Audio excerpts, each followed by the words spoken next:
All right, well, here we are live, and D. Scott Smith here, live on Amazon with Daniel Kimble, and we are here to talk about his book, Unshakeable Influence, in a variable, uncertain, complex, and ambiguous world. Daniel, how do we pronounce that? VUCA for short. VUCA. Yeah. All right. So, Unshakeable Influence, Mastering the Inner Game of Leadership. And I had a chance to read Daniel's book, and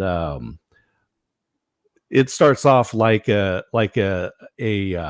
James Bond movie, like some sort of action adventure blockbuster, and it takes right from that very beginning all the way through to the very end, where you're still talking about the analogy, but really that opening yourself up to what it was like to be a motorcycle racer and how that really applies to leadership.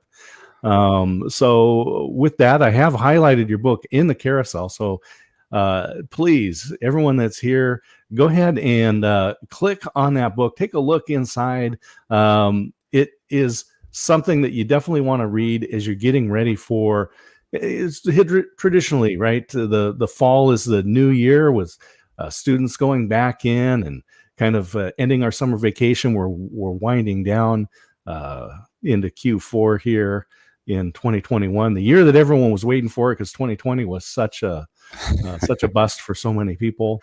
And one of the things is, of course, during that, Daniel, this was actually a second edition or a revision of your book. So let's go ahead and have you give a little introduction, a little background to yourself, and we'll go from there.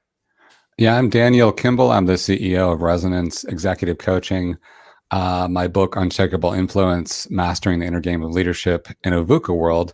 That additional in a VUCA World was the second edition modification to the subtitle. The first edition was published in 2019. The second edition published in February of this year. And it's a updated subtitle, a different cover, and also some tweaks to the content to make that connection between the inner game of leadership and how important it is to master our inner game of leadership to really thrive in a VUCA world, which I think we all appreciate today. Just how volatile, uncertain, complex, and ambiguous the world can be. I think we're probably more aware of that, at least in my adult life, than I've experienced before. So I think it's a very timely update to the book, and I was very happy to make those changes to it.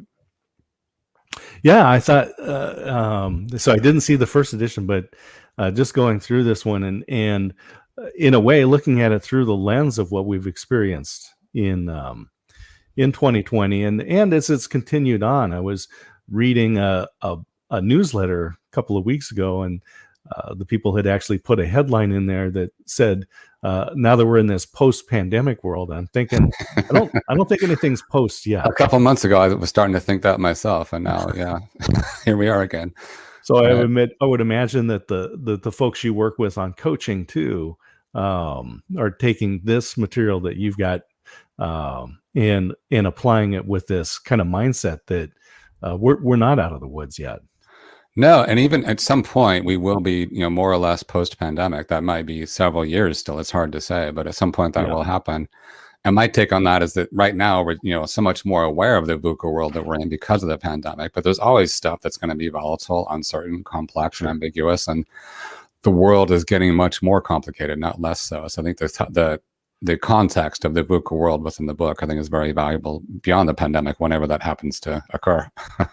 Sure. Yeah. I again, I was just thinking about these executives that you work with in coaching, and obviously, I would say that probably this book is just an extension of some of the things that you've learned and you teach.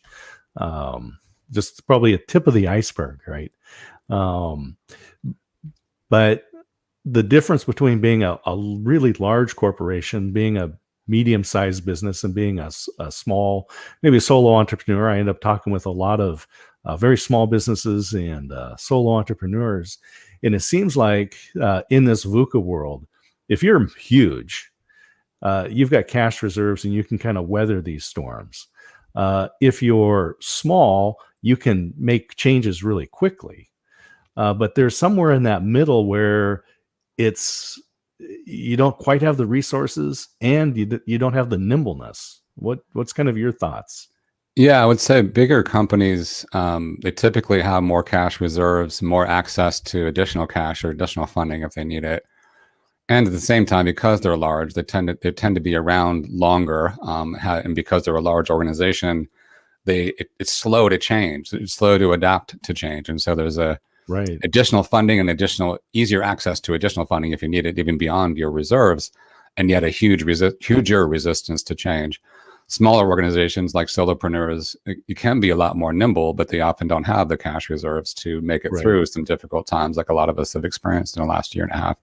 So somewhere in that middle ground is kind of the ideal.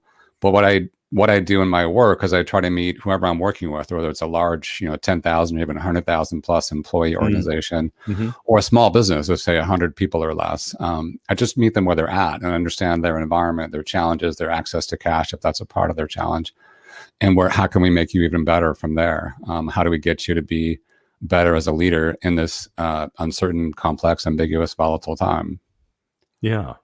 And maybe we'll kind of back up a little bit to some of the earlier parts in the book, because I think that's part of one of your advices that I read in there was to meet people where they're at. And so I see that you're actually practicing that. Yeah, I definitely do my best to practice what I preach. I think of myself at times as being a leader of leaders, and that I work largely with one-on-one with leaders. And so I have to walk my own talk. I have to embody what I'm talking about to the best of my ability to do a better job of influencing them to see the value of what I'm talking about and shift themselves in a better direction. Yeah. As I said, let's go back. I want to remind everybody that today we're talking to Daniel Kimble, and he did author the book here. I'm going to put it back up again so you can all see Unshakeable Influence. You can find it in the carousel there. And this is Mastering the Inner Game of Leadership in a VUCA world, which is volatile, uncertain, complex, and ambiguous. And as I said, one of the things that I found just so much fun was jumping right into this action adventure movie, sliding at 100 miles an hour. Yeah. How did you get involved in that moment? And so one of the things of my history years ago when I was younger, I was very involved in motorcycles in a variety of ways. I ended up road racing motorcycles. I originally got exposed to that. I have two older brothers. We all started riding motorcycles around the same time. I started when I was 17. I had a very short stint in racing when I was 19. Decided, hey, this is fun, but it's also very expensive and very dangerous, and I want to finish college, so I focused on that. Came back to it later in life and really had more resources to be able to do it, because it's not an inexpensive sport, and ended up being pretty good at it right off the bat, and then just kept going from there. So it was a key part of my history that I wanted to share in the book, because I share it with clients pretty often too, and draw metaphors from motorcycle racing versus leadership, and use that as a consistent backdrop throughout the book to make it more interesting, more engaging. And there's always a way, for me at least, there's always a way to tie motorcycle racing back to leadership. There's a point in there too where you're talking about your that kind of that moment when you discover that you're actually pretty good at this. Yeah, I started just thinking, okay, this is a fun thing to do, and because it's a lot of people who don't know about racing, there's sort of a stereotype version of that where it's like it is a risky sport, no question about it. And if you're the kind of person who wants to go fast on a machine, it's actually much safer to do that on a racetrack than it is to do it on the street, because Sure. everybody's going the same direction. In motorcycle racing, it's all motorcycles. You don't have to worry about cars or trucks or things like that. In every corner, there's somebody a turn worker whose job is to watch the conditions and warn you of any safety issues. And there's always ambulances right there on site that can respond very quickly in the case of something happening. So to me, it's a fun way and a more safe way to explore my limits and the limits of my machines. And then it pretty quickly discovered, hey, I'm pretty good at this. And then as many of us might have experienced, when you discover you're good at something, you want to do more of it because you want to get more of that good feeling of doing well at something. So I got hooked pretty early. And many people have either, I'd say, a polarized reaction to racing. Either you love it or you hate it. And I was definitely someone who loved it. Yeah, it's interesting too, as you were kind of making that analogy of leadership and motorcycle racing, kind of bridging that transition. And so, again, I just really love that you enter in at 100 miles an hour, and then you make this transition into leadership. And especially when you're talking to these top executives, you're doing this executive coaching, and there's probably a moment too where, because you are obviously, nobody is born CEO. No. But they, at some point, they probably have that same realization that you did on the track that, hey, I'm pretty good at this. Yeah. Most people who get to that senior leadership level, like say a senior vice president or an executive vice president or CEO, it's partly because they were good at it relatively early, and they saw that, and they tend to be very motivated as well, and they want to just have an impact in the world. And part of the motivation can be money as well, but a lot of it is that they saw early on in their career a potential within themselves to advance to that stage. And everyone kind of has their own moment, I would say, when they maybe it's a key presentation that you're giving to key stakeholders, perhaps the board of your company, something that goes well, maybe relatively early in your career, like, hey, I could be pretty good at this. I think I want to go even further and see how far I can go in this business world. So I definitely said that for many people, there's a parallel there as far as them realizing, hey, I'm pretty good at this. Let's see how far I can go with this. Yeah, it's, I want to remind everybody, we are talking to the author of Unshakeable Influence, Mastering the Inner Game of Leadership in a VUCA World, Daniel Kimble. And he's advised a lot of senior executives over the years. And a big part of this is we're looking at this motorcycle analogy. You got involved in it. You discovered that you were pretty good, but this is not a solo sport. No. One of the things that you mentioned is that, yeah, we see just the racer and the machine, but there's really a lot more behind the scenes that takes to get you on the track. It's a good it's another great metaphor for leadership. If you think about what we publicly see, if you're watching racing on television, for example, if you go to a live race and watch it, in person, what you're seeing is the end result. You're seeing one person typically driving a car or riding a motorcycle on the track at very high speeds and very competent at it, or else they wouldn't have gotten that far. Sure. But to get to that point where you have that opportunity as a racer to be battling for the lead of a race, it takes a whole lot of support. I mean, even at the amateur level, which is what I was racing, it's a lot of time and money that goes into it, my own time as well as other people's time, a team of people behind me as far as a support group of friends and family. The class I raced in, although we were very competitive on the track, we were also very supportive off the track, which was helpful. But if you think about something like Formula One racing, that's kind of the epitome of what I'm talking about, where they spend the entire year, they have a dedicated team, typically of hundreds of people, working behind the scenes to make the equipment as best as it can be, and all the testing time that they have to put into the actual driver putting into the machine, as well as all the testing and tuning on the vehicle itself. It is a humongous team of people behind it. But what you see is just that one driver going around the track at what seems like a crazy amount of speed, but there's a whole lot of prep that goes into that. And it's not just the driver, there's a lot of people behind that. And leadership is the same way. What you see, if you're watching TV, you might see someone be interviewed as a senior leader. You just see that one person. There's a team of hundreds, if not thousands or tens of thousands of people behind that person. Yeah. And they can't do it themselves. The leader can't scale. They can't. Right. The more senior leader you are, the more you have to scale yourself through your influence, more than direct control over anything.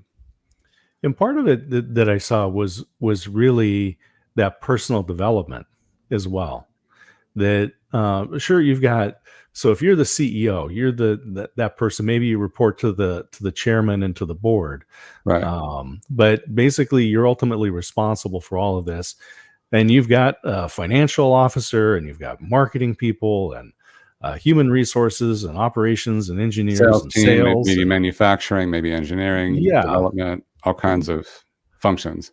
But that need for that individual development, and the difference between a successful CEO of maybe a Fortune 500 company and a wildly successful one, it would be, to me, it seems that those wildly successful ones bring in people like yourself as coaches, that they realize, yeah, I have some skill here, but those, we just finished a course with the Olympics, Right. and those Olympic athletes didn't just pull themselves up by their bootstraps. Right.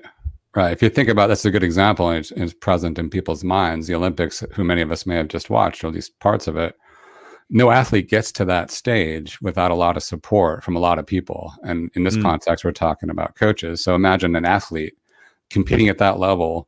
The person has to have some level of natural aptitude to even be considered. But to get to that point where you can be on that stage and have a chance of winning a medal, it takes some great coaching behind the scenes. And we readily accept that. Societally, that's a relatively easy thing for us to accept and see the value of and get it. Right. When it comes to executives being at their best, many of them are using, or at least have used, coaches at various points in time throughout their career. They just don't necessarily talk about it as much. So it's sort of I wouldn't say a secret necessarily, but it's definitely not as public as the sports world is around coaching. Yeah. But it's interesting. I think that maybe there's some very visible individuals that have been out there. So Margaret Thatcher was one of those ones who hired a voice coach, right? Yeah. To help her use her natural gifts of leadership, but to focus in on one aspect, and that was the way she spoke. And so they brought in she hired a coach that worked with her, and it just intensified her ability Right. to lead. I don't know specifics of what that coach might have worked on with her. There's a lot of different places we could focus as a coach on, what would be considered vocal training. So some of that is about projection, some of it is about pacing, some of it is about breathing, some of it is about enunciation. That's kind of the physicality of speaking. Right. And then another key component that this person may or may not have helped her with is what I would call the inner game of presenting, where if you ask yourself, you think about a moment where you've watched someone speak who seemed to have a lot of charisma, or what people in the business world would call executive presence. A lot of that comes down to, some of it is the enunciation, the timing, the pacing, et cetera. More importantly, the part that tends to impact people the most is how they carry themselves on the inside. And that to me is about the inner game of leadership. So there's a lot of different places you could focus, even within that relatively narrow focus of, presentation coaching, as I would call it. Right. And it can have a big impact as far as, that leader, Margaret Thatcher, obviously is was and still is a hugely influential person in the world. Yeah. So if she can amplify her voice by mastering the inner game and or the physicality of speaking, that's going to have a bigger impact than she would have had otherwise. Yeah, I see this as one of those, again, it's kind of a little more visible to say, right. Oh, okay, if you were to change this physical delivery, the way you stand, the way you project your voice, the way you enunciate and so forth. But this inner game, I think it's a little bit more elusive for people because it's not as measurable. It seems harder to measure. Yeah. And I agree, it is harder to measure, but you know it when you see it. Mm-hmm. And what I say to people when you're trying to figure out or better understand executive presence, imagine yourself, many people have had this experience, you've been around for a while. You're sitting in a room talking to other people, or maybe a larger stage, whatever the situation might be. And there's a competing conversation going on where several people are kind of talking, and it's not quite clear who to follow. And yet then somebody chimes in and starts to speak. And all of a sudden you and other people in the room turn and just stop and watch and listen to what that person has to say. Mm-hmm. That's one easy way to recognize when you see it, executive presence. And that has a lot to do with how you carry yourself and how you come across as somebody who listens, first of all, and takes Mm-hmm. in what people are saying, not just thinking about what you want to say, but taking in what others say first, and then responding in a way that seems mindful and respectful and yet forceful or compelling, at least, to get people to listen to you. Yeah, they talk about, of course, well, it was last fall, we went through a whole presidential election and all of the primaries and so forth leading up to that. And sometimes you hear where they talk about a particular candidate kind of moving toward the top. And one of the phrases that's used is they're appearing at presidential. Right. That's the political version of what we call in the business world executive presence. They appear to embody the role well enough that people believe in that person as a potential president. Yeah. Yeah. And it's a relatively accessible and easy to notice thing. Many of us may have watched some of the debates, for example, and seen some differences in how people come across, Mm-hmm. and probably trusted some people more than others based upon what I would call the inner game of leadership. Yeah. That this and this is a big part of the book. And I'll just again remind everybody we are talking with Daniel Kimble, author of Unshakeable Influence, Mastering the Inner Game of Leadership. And we are actually talking about that inner aspect right now, and where Daniel gives us some really good insights into what it means to really master that inner game. And so is there what's the top phrase or tip that you would give to somebody when they're thinking about what does it mean to master the inner game of leadership? It's hard to name one. One thing I'll say right off the bat is I see it as a continuous learning journey. Like you never fully arrive, but you strive to get better and better. And I'd say that's true in any endeavor in life, and especially in the inner game of leadership. The piece that I speak about most or get the most interest in, or both, is, as you mentioned earlier off air, that the part that kind of struck you more than others in the book was the heart section of the book. So it's better understood. We have this kind of intellectual, reasonably well understood, or better understood, I should say, intellectual understanding of mindset, which means our beliefs, our values, and how that informs the decisions we make and the way that we carry ourselves. The piece that gets a lot less attention, but I'm happy to see is getting more and more attention, is what I call heart set. Others would call that emotional intelligence and social intelligence. And I do distinguish between the two, but they're both in the same realm of what I would call heart set, which is the emotional, navigating our own emotional world and the emotional world of others in a way that brings out the best in us and brings out the best in other people. And so much of what we do is informed by our emotions in ways that are much more driving our behavior much more than we realize. Increasing our awareness about how much our emotions are informing our decisions and how we come across, and then understanding and navigating our own emotions. And then from that foundational skill, then learning how to better understand and navigate other people's emotions and help them be better versions of themselves too. Yeah.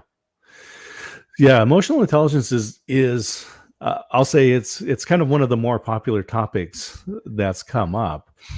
We hear a lot of things about mindset. And in fact, I remember going through my MBA program, and it's all about tools. It's all about rational measuring and this chart and this tool and this process. But we never had a class that talked about emotional intelligence, social intelligence, and I really did resonate with this heart set. Because research shows that a lot of decisions are made. In fact, the majority of decisions are made off of intuition or emotions. Yeah, a lot of what we do is emotional based and or intuition based. And then we tend to make those decisions, or at least strongly lean in a certain direction based upon emotions and intuition, and then find ways to rationalize that intellectually. Sure.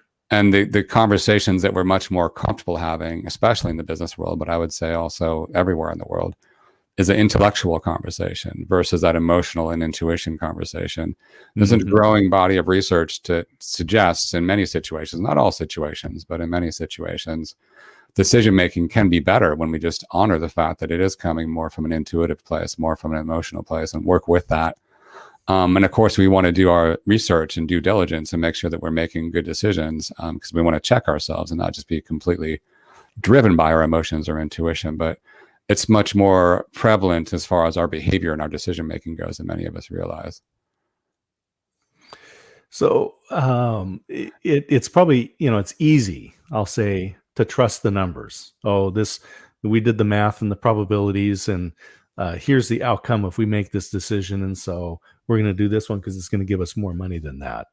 I would say it's safe, easy and safe. Safe in that we can point to this and say, yeah, these numbers say that this decision should be the right one. Yeah. But any modeling you're doing that's looking into the future is based upon your assessment of the past, which again is going to be biased to some extent, because we're all biased to some extent. And you have to make some reviews of what happened in the past and what you predict is going to happen in the future. And as soon as you're predicting what's going to happen in the future, you've got to come up with assumptions that inform your model. So the models are useful, but they're almost never right. They might be directionally more or less right, but they're practically never right. Even really that close to the actual numbers or whatever decisions on your plate. So it's good to do that analysis, and you get a more thorough understanding of possibilities and what could go wrong, what could go right, what the impact might be. But it's when we overemphasize that and don't spend enough time talking about what does our intuition tell us, what do we think is going to happen given our experience base to date, and much of this is informed. We know it unconsciously before we know it consciously. Because our unconscious minds can more quickly put together, based upon the bulk of our experiences over the last however many decades we've been in our careers, and see, and not in all cases, but in many cases, see a clear path before we have an intellectual understanding of why that might be the right path. Sure. So both matter. What I push back on is how we overemphasize, especially in the business world, the intellectual approach, and underemphasize the rest of it. Yeah, there was part in your book there too, where you're talking about how do we measure how many thoughts do we have over a period of time? Yeah, neuroscience is. I'm an amateur neuroscientist. I'm interested, and I read up on it when I can. And that's one piece I talk about in the book. How there's so much we don't know about how our brains work. There's some guesses or educated guesses that some experts have made about how many thoughts we tend to have in a minute or a second or a day, and how many of those tend to be negative. We have negativity. I was going to bring that up next. Right? We're all wired naturally with a negativity bias, and it goes back to our need to survive. If you think about surviving in the wild, if we will remember very vividly that time that we were almost killed by a tiger, but somehow escaped, because that's going to help us survive the next time. Right. And from that, but then the nice sunset that we watched the next day that was beautiful and had a nice warm feeling that we experienced as we were watching that sunset, that doesn't directly help us survive. And so our brains are wired in such a way that we'll remember much more vividly that negative experience than the positive one.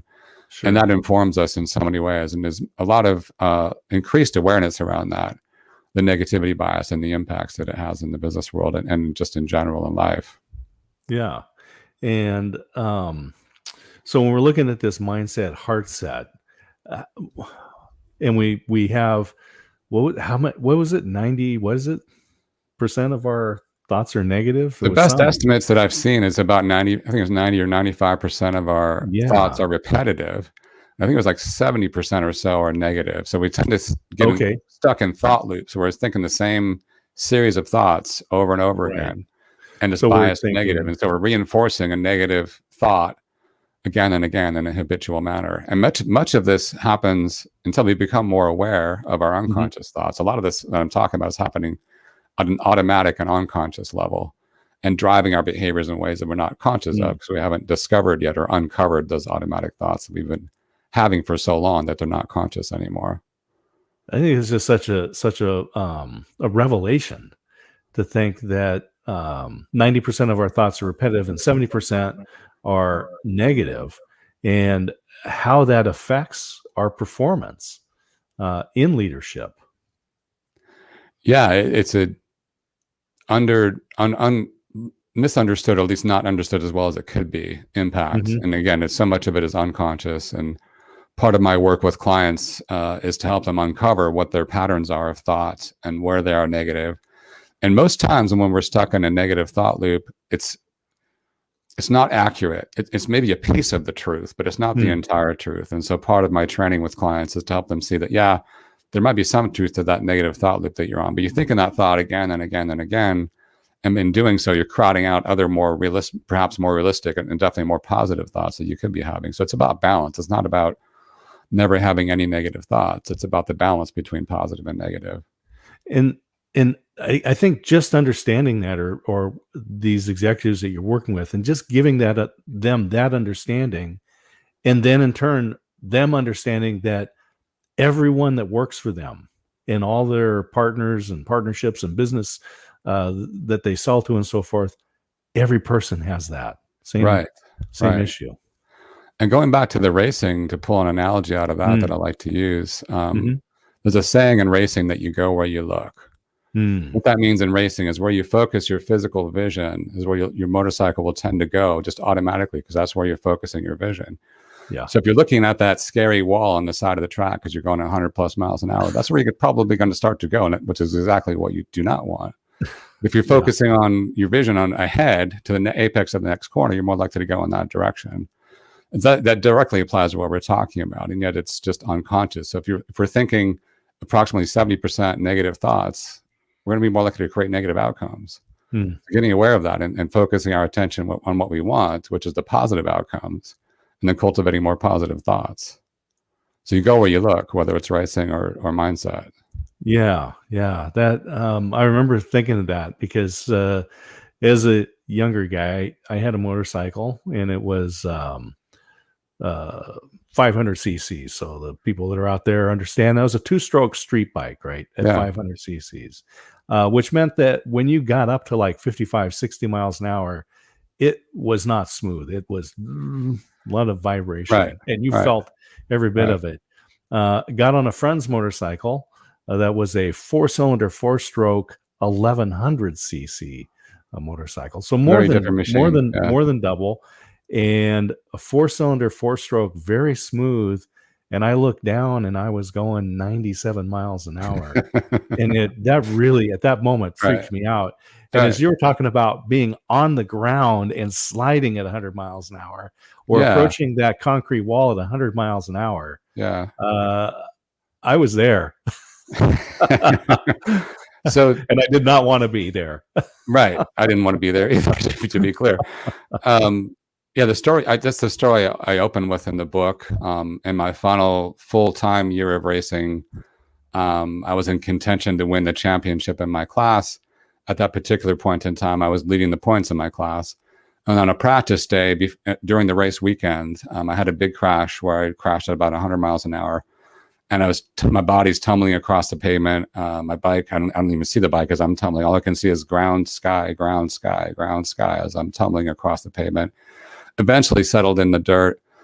Took a minute or two to kind of assess, and I wasn't feeling any particularly bad pain anywhere. I thought, okay, maybe I'm okay. Sat up and assessed more, like, I seem to be okay. And I look around and I see my bike a couple hundred feet away. I learned later that the bike had tumbled end over end and it was totaled, and I had to actually rebuild the bike twice because it turned out the frame was bent, which is the only thing I hadn't replaced when I did the first rebuild. Ended up making my race that Sunday and placed 4th, which was a pretty good finish, but I really needed to be 1st or 2nd to keep that momentum going. So that crash was a turning point in my final season of racing as far as my contention for the championship. And it was not, race crashing is a part of racing. It's expected at some level because you are pushing your own limits. You're pushing the limits of the machine. You, of course, don't want to crash, but what I like to say, especially in the context of racing, but other contexts too, you don't really know where the limit is until you go beyond the limit, right? Because you don't know for sure until you've actually surpassed it, and then you crash. So crashing is a part of it. But of course, you're never expecting to crash in any given moment. So bringing this back to leadership, there's so many things in a VUCA world, volatile, uncertain, complex, ambiguous, that happen that we don't see coming. And how do we respond to that is the question. Because if we can't control, we have limited control over those volatile, uncertain, complex, ambiguous things that are coming at us. The bigger question is, how do we respond to that? And that's where the book focuses on mastering the inner game of leadership, so that we're more resilient in the face of all these things that we cannot control. And I do love that you have a practical advice. So again, everybody, we are talking to Daniel Kimble. He wrote, this is the 2nd edition of Unshakeable Influence, Mastering the Inner Game of Leadership in a VUCA World, which is what we're all experiencing. Volatile, uncertain, complex, and ambiguous. We are certainly living through that VUCA aspect on a daily basis. And one of the things that you talked about in here was meditation and different types of meditation, and how this is an important part of mastering the inner game of leadership.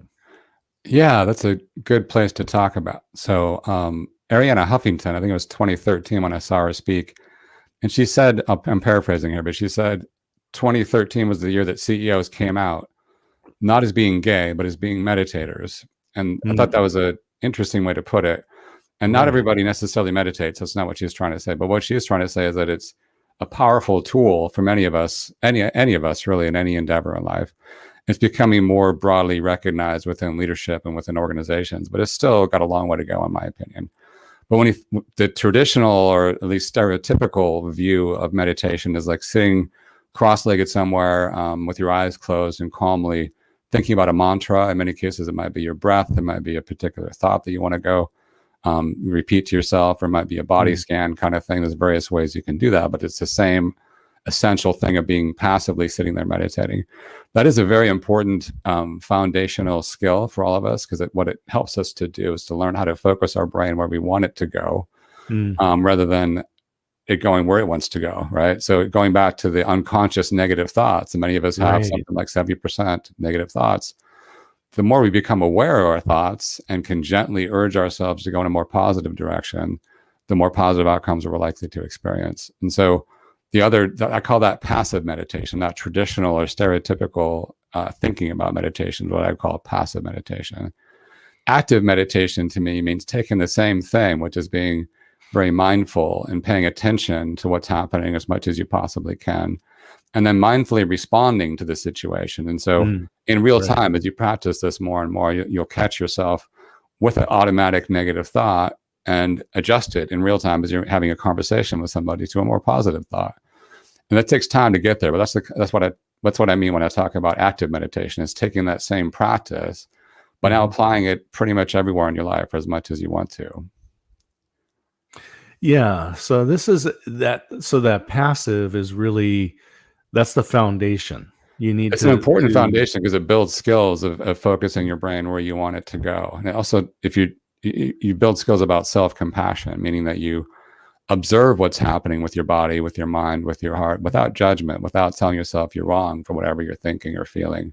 Yeah. Just accepting what is. And as soon as you accept it, it then becomes easier to shift it in the direction you want it to go, which again, in the context of your negative thoughts, you want to shift those to be more positive.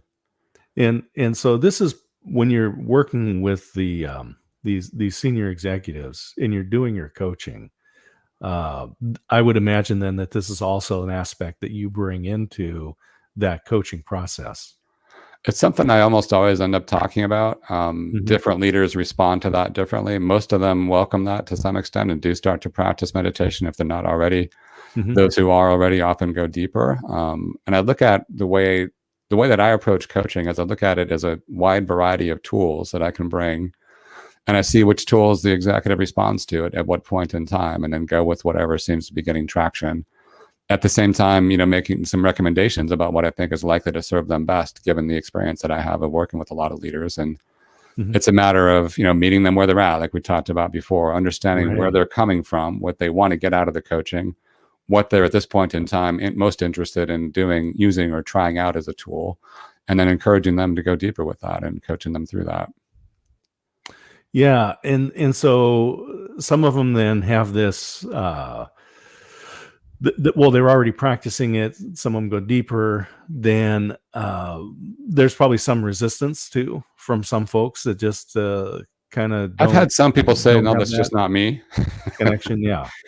And I don't.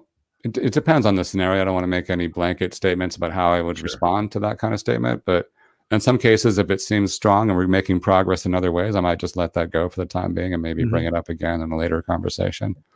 Right. There's some pushback, but I've never had anyone say that it wouldn't be beneficial. What they push back on is it's not for me. Yeah.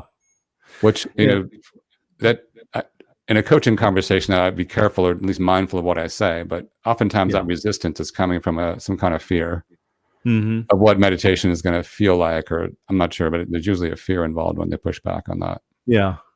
A lot of times, uh, well, the research says that there's an amount of creativity that is stifled when we basically care what other people think. And it's that part of your brain that activates maybe around age 5 to 7, because every little kid, every 3, 5-year-old, 4-year-old kid is a singer, a dancer, a poet, Uninhibited. a Yeah. magician, right? Yeah. And then there's that point when they start to think, what are people thinking of me? And they stop singing. They stop being, I'll just say, being creative.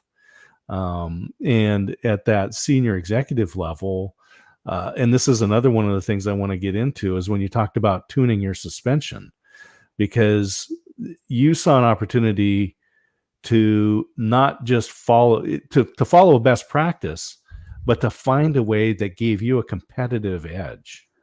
Yeah, in And racing, in yeah, motorsports, the suspension of the vehicle is one of the critical components. People, right away think about the motor and how good that is, and that's definitely a critical component. yeah. The part that people don't necessarily think about, and typically don't think about enough, at least, is how important the suspension is. Because if you think about it, on road race courses, which was what I was doing, it's essentially like a curvy road. It's not the ovals you see, like in NASCAR racing, for example. Mhm. The suspension matters there too. But it becomes more important in road courses where you're changing directions all the time, a lot of elevation changes, very complex corners to navigate. So how your vehicle responds and maximizes traction in those corners is actually really important. You can have the fastest motor in your racing class, but a poor suspension, and you're going to have a really, really, really hard time getting close to the front of that pack, because the suspension is going to put you on your head before you get there. The motor will help you on the straights, but the key to racing, it's relatively easy. It's actually quite easy to go fast on a straight. That doesn't take a lot of skill. What takes the skill and suspension to do well is cornering. And your speed on the straight is dictated by how fast you exit the prior corner onto that straight. Okay. So the corner speed through that corner is very, very important. And that's where the suspension becomes a critical component. So early on in my racing, I saw that there was, most people, almost everyone in my class was hiring one of two different suspension tuners, which essentially meant that they had more or less the same suspension. There wasn't really much differentiation across the people who were racing. I was also fortunate enough to have some mentors in my life who used to race motorcycles and do their own tuning. So I had a mentorship relationship with them that helped me understand relatively quickly, although it's a steep learning curve, how to do my own suspension tuning. And through that, I believe I had a better handling motorcycle than most people in my class, and that gave me a competitive advantage. Yeah. So creativity, I think, was your question. But yeah, being able to see the opportunity and then execute on that opportunity takes some thinking outside the box. I could have done what most people in that situation did, which is just follow what everybody else was doing. But that puts you in the same boat as them with no advantage. And so looking outside the box and being willing to be creative and take some risk by going a different direction.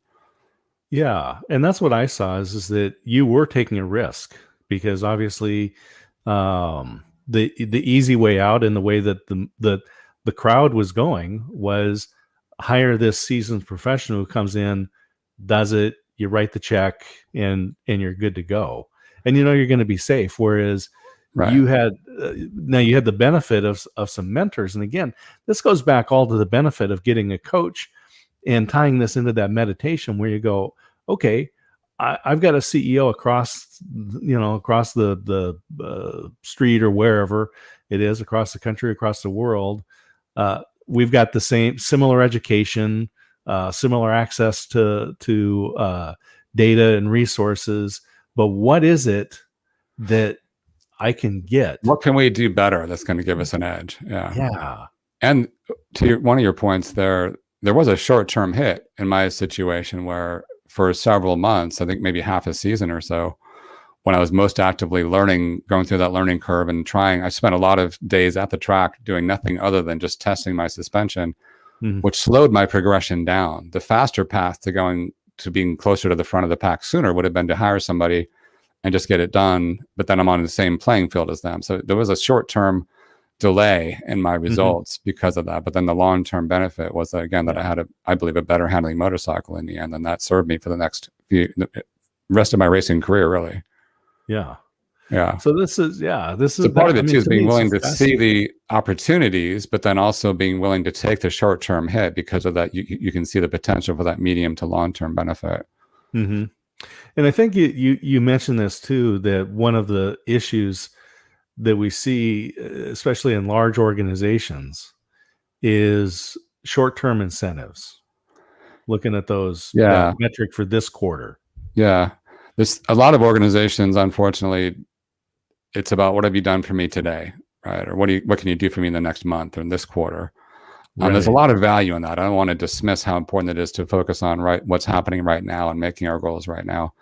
What often happens though is that crowds out the longer term thinking, and so we tend to be too short term in our thinking and miss out on opportunities. If you Mm, think about um, companies that have gone by the wayside, I mean, Kodak is an easy example to name, right? They were sure. huge for some time, and then they didn't change fast enough to adapt. That's one of the reasons why that happens, because they have a lot of legacy going on and they don't adapt quickly enough to new information. Right. Yeah.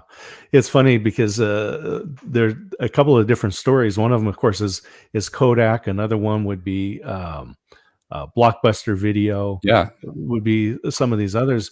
One of the stories I like to share is Green Mountain Coffee, because this was a little like mom and pop diner who started roasting coffee and end up being the Keurig company at the end, right, because they said yes. Once right, people said, "Oh, will you roast coffee for us?" They could have said, "Hey, this is a proprietary thing," but they said yes, and yes, and eventually became probably one of the dominant coffee technologies, if there's right, such a thing. right, right. And if they were thinking more short term, they might have just stuck to doing what they were doing and not had that growth. Exactly. It would have just said, Right, "Oh no, we're going to right, sell this coffee because people are going to come, and we're going to sell more pancakes because we got better coffee," or right, whatever it was. right, And right, yet they took that risk, that gamble, and made the long term play. right. And so, There's yeah, another this factor is at play fascinating. here, in that we have a natural tendency as human beings to overvalue the status quo.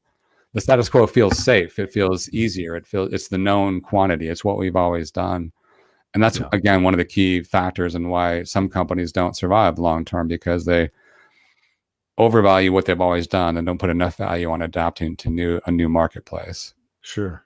And Yeah, it all comes down, any organization, no matter how large it is, it all comes down to the individual decisions that each person makes. And we're all fallible, imperfect human beings. And so we're all subject to these biases I'm talking about. And when the company as a whole falls yeah. into too much of that, tendency we all have to overvalue the status quo, Hmm. that's one of the bigger risks that you face over the medium to long term, is that you'll Yeah, it's be interesting. extinct because you won't adapt Hmm. fast enough.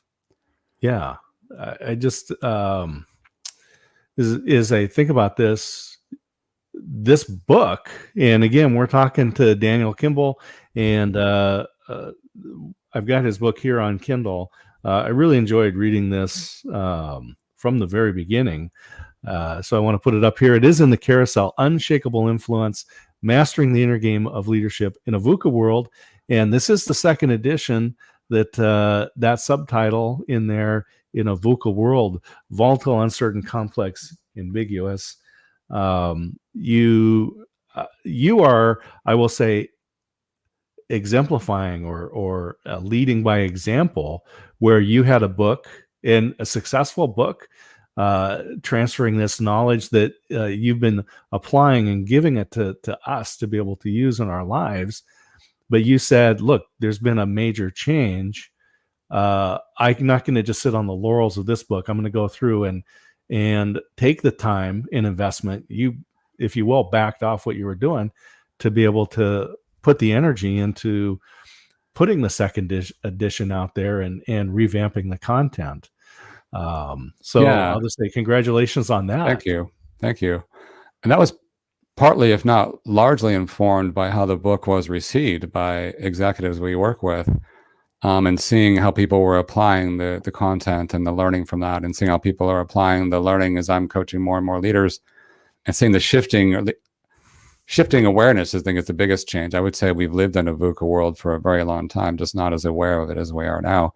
But how that connection between inner resilience, which I consider to be the outcome of mastering our inner game of leadership, and how much better we can thrive as individuals, as leaders, as teams, as organizations, when we spend the time and energy to master our inner game and cultivate that resilience. Right. Yeah, it's we've never been able to predict the future, and even back with the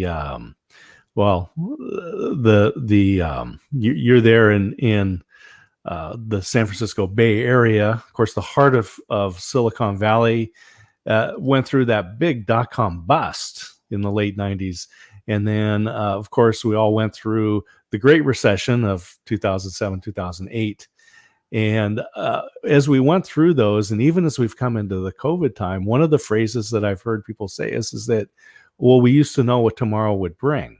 But I've said that a lot. Really that's why I'm chuckling in recognition. Yeah, I think I might have said that myself at some point. And I think the bigger change is it's always been volatile, uncertain, complex, ambiguous. We're just accepting that more than we ever have before. Yeah. And I think the pace of change is changing, to be clear. I think at least what we can observe, things are happening faster, it seems, than it used to. But it's always been VUCA. We just see it more now. Well, absolutely. I think we can go back to the late 60s and Alvin Toffler and Heidi Toffler with the book Future Shock. And for those people that aren't aware of that book, Future Shock was a phrase that he took as a derivation of culture shock, where you get dropped into the middle of a culture that you don't understand, and it happens so fast that you just really don't know which way to turn.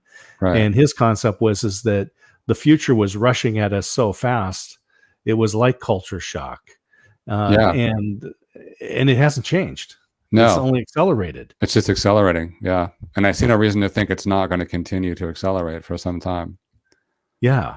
And so those people who are able to take some of these different practices, and again, in your book, Unshakeable Influence, Mastering the Inner Game of Leadership in a VUCA World, not only do you lay out what these are, and we talk about mindset, and one of my favorite parts is the heart set.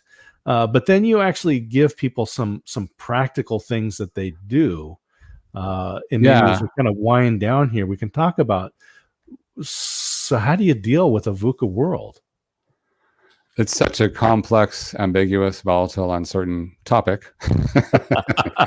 Constantly changing, constantly growing. And I think one of the key things that I focus in on, and there's so much I could say, but what I'll say right now is, getting better at letting go of control. And we've always had limited control. I would actually call it influence is what we really have over situations. And different situations, we have more influence than others. But in most cases, most of the time, we have not really control, but influence. And so getting better at accepting that and practicing that and embodying that and accepting that. Our desire to control is often driven by something we're fearing, something we're afraid of, an outcome we don't want. And of course, we're going to have goals and strive to reach those goals as a part of what it means, part of what helps us be excellent in our individual leadership and collectively as an organization. And yet things get in the way and things don't go according to plan. So having a plan, but then recognizing once no plan survives a battlefield, to paraphrase what I've heard from a military jargon. Yeah. Meaning once you hit the marketplace with your idea, you'll get feedback that you didn't have because now you're getting into customers' hands and they're responding to it. Similar to what I said about my first edition of my book, I got that out in 2019. The way it was responded to is part of what informed me to lead to the next version of the book, the second edition that we're talking about today, to make that connection between mastering the inner game of leadership and thriving in a VUCA world that much more clear. Yeah.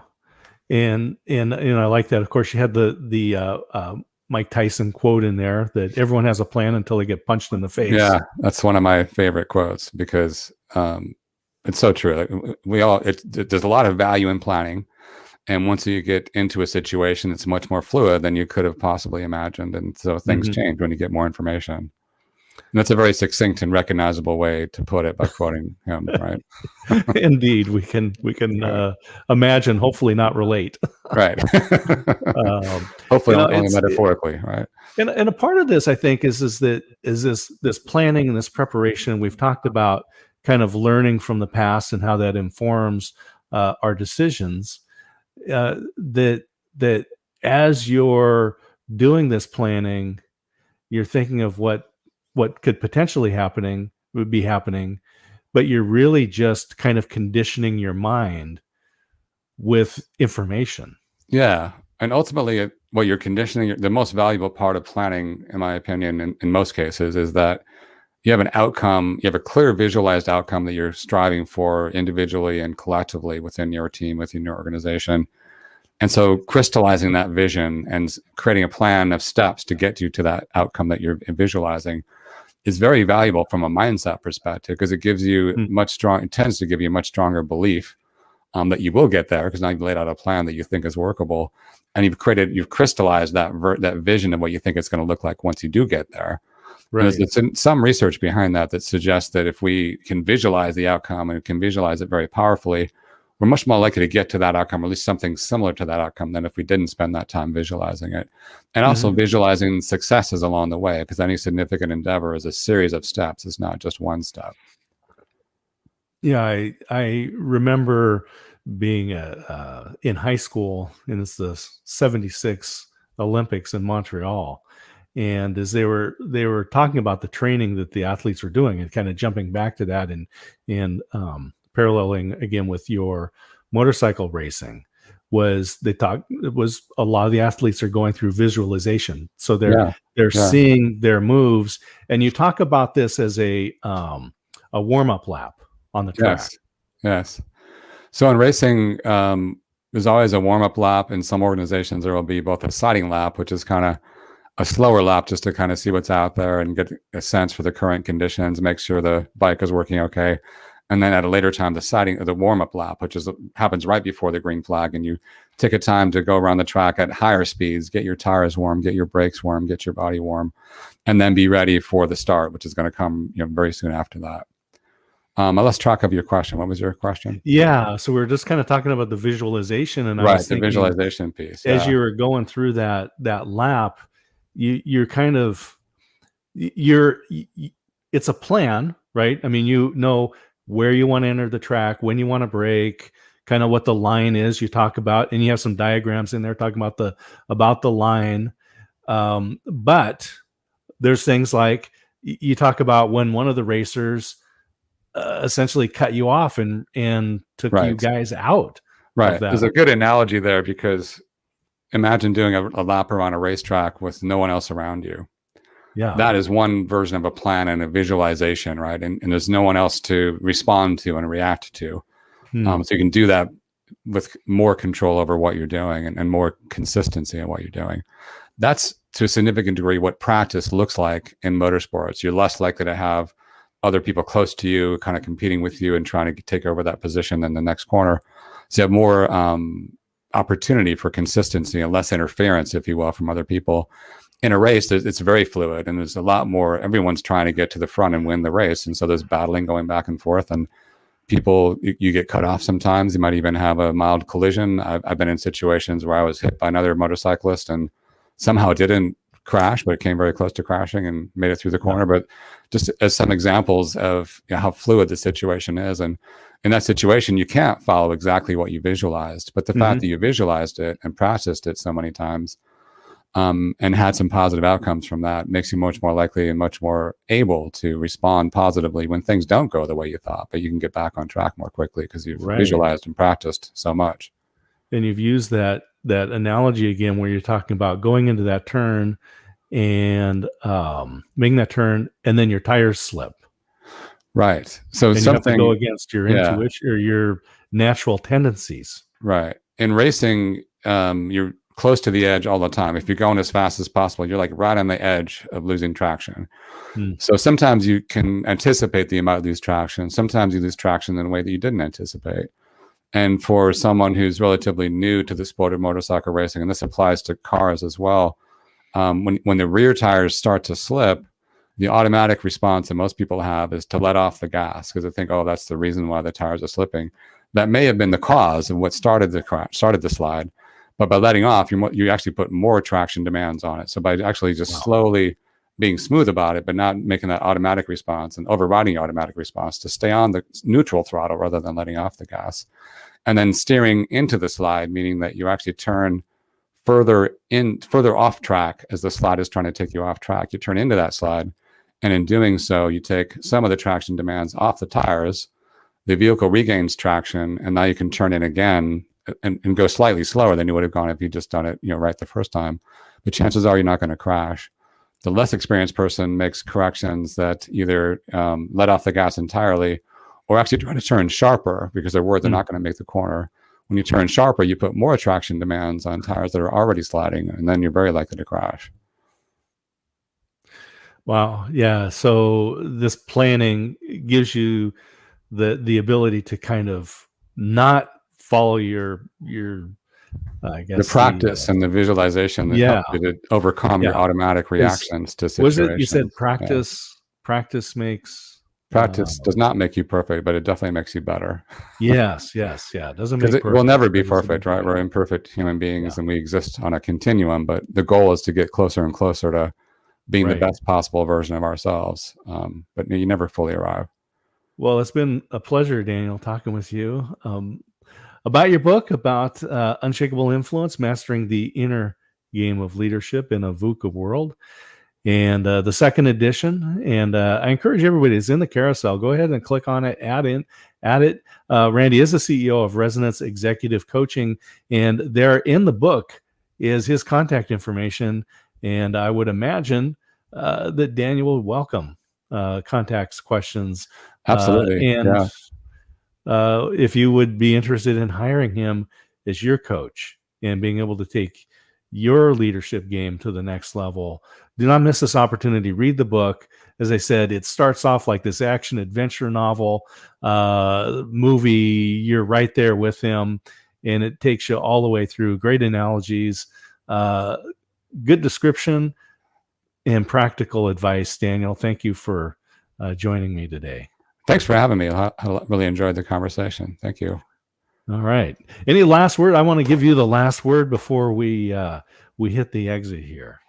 Just again, thanks for having me. Enjoyed the conversation. I encourage people to check out the book, and if you resonate with what happens, feel free to reach out. Resonate with what's in the book, feel free to reach out.